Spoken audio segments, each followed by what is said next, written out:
طبعا ئافرەت کە دەگرێ سلاحی ئافرەتی عموما گریان یعنی زۆرتر ئەوەی کە لە ناخیتی ئەوەی کە پێوەی دەناڵێنی بە گریان دەرێ دەبڕی تەمان ئەگە پیاو بێ بەس دەستی ئەو بە ڕومەتی ئافرەتی دابین و فرمێسکی بسرتەوە بڕوا بکە لەگە سڕێنەوە فرمێسکەکەش ئەوەی لە ناو دڵیتی دەسڕێتەوە زۆر گرین دەبەر ئەوەی لە پێغەمبەری خوا فێر بووینە صلی الله عليه وسلم سەفیە خاتۆن یەک لە خێزانەکانی پێغەمبەری خوایە ڕزا و ڕەحمەتی خوا لە هەمان بی و سەڵات و سەلامیش لە پێغەمبەری نازدار بی عەلەیهی سەڵات وسەلام ڕۆژێکیان کێشەک بوو لە ماڵێ نازانم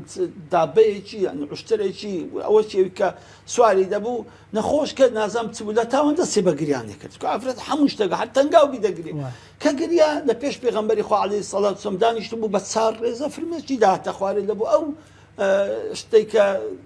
بەکاری دەهێنا پێغەمبەری خوش عەلەیهی سەڵات وسەلام چەند بە جوانی هەستا دەستی هینا بە ڕومەتی سەفی خاتوونی داهینا دەست سەرخۆ سوبحان الله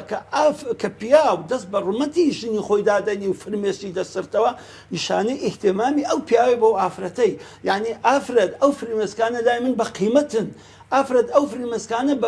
بە بەلاش مەڕژێنە سەر زەوی ئەوانە لای من بە قیمەتن ئەو فرمێسکانە معنای هەیە دەزانم ئەو فرمێسکانە هەموو معاناتە هەموو غەمە هەموو عاجزیە من ئازاری منیش دەدا بالضبط ئازاری منیش دەدا بۆیە ئەم تەحمل ناکەم ئەتوو لە پێشە من فرمێسک ئەوە بە بڕێژی بۆیە سوبحان الله دەستی ناسچی مبارەکی ئەو نازدارە کە بەسەر ڕومەتی سەفیەی داینە سوبحان الله سەفیە هەموو غەم و پەژارەکانیشی لەبێر کرد